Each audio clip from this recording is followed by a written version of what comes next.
Good evening from Amman, Jordan. Tonight, the ceasefire between Israel and Iran continues to hold, but many questions remain about exactly what the state of Iran's nuclear capabilities are, as well as what their intentions are and what will happen next.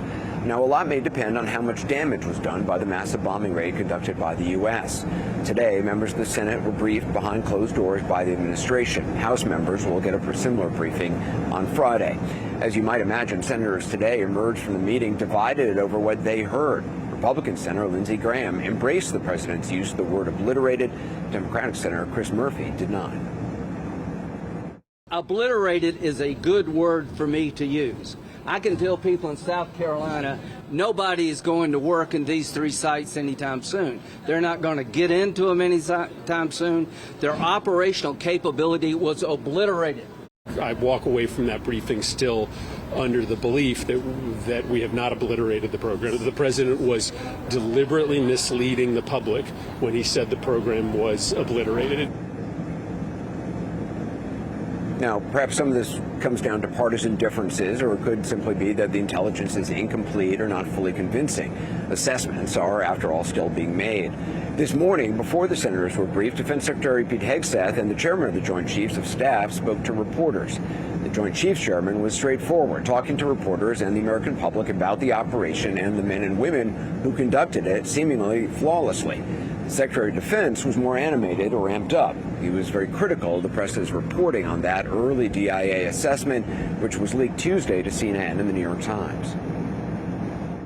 You see, we're here this morning because in hunting for scandals all the time, in trying to find wedges and spin stories, this press corps and the press corps miss historic moments. There are so many aspects of what our brave men and women did that because of the hatred of this press corps are undermined because people are trying to leak and spin that it wasn't successful. It's irresponsible. The Secretary of Defense went into detail about what he claimed reporters had failed to report about the DIA's early assessment, but nearly all of what he cited, we had also cited in our reporting. We thought it worthwhile to take a few minutes and let you hear in greater detail the claims made by Pete Hegseth today and just a few examples of our reporting on that leaked assessment over the last several days. I want to read some of the assessments that have been provided because whether it's fake news, CNN, MSNBC, or the New York Times, there's been fawning coverage of a preliminary assessment when it admits itself in writing that it requires weeks to accumulate the necessary data to make such an assessment. This initial intelligence assessment from the DIA, which was leaked, was, as we reported, very preliminary. No doubt more assessments using other methods, other sources, and deeper analysis are being done. To be clear, that DIA assessment is only the earliest and first word that we know of on the matter. I think it's too much to ask, unfortunately, for the fake news. So we're used to that. But we also have an opportunity to stand at the podium and read the truth of what's really happening. The DIA that put that report out says that this is a preliminary low-confidence report and will continue to be refined as additional intelligence becomes available. And these are preliminary reports, as CNN indicated in its reporting when this broke yesterday, and there will be other reports coming. This is an early assessment. There will be other assessments, and bomb damage assessments takes time. How about the Israeli Atomic Energy Commission? The devastating U.S. strikes on Fordow destroyed the site's critical infrastructure and rendered the enrichment facility inoperable. Have any of these quotes made their way into the New York Times or the Washington Post? MSNBC? CNN? Israel released a statement from its Atomic Energy Commission saying that the strikes destroyed, in their words, the critical infrastructure and rendered the enrichment facility inoperable. How about the IDF's chief of staff? I can say here that the assessment is that we significantly damaged the nuclear program, setting it back by years. I repeat, years. Today, the IDF chief of staff said that their program had suffered severe damage that would set them back years. John Ratcliffe, the director of the CIA, putting out a statement just last night. Late today, CIA Director John Ratcliffe had this to say, and I'm quoting from his statement: CIA can confirm that a body of credible intelligence indicates Iran's nuclear program has been severely damaged by recent targeted strikes.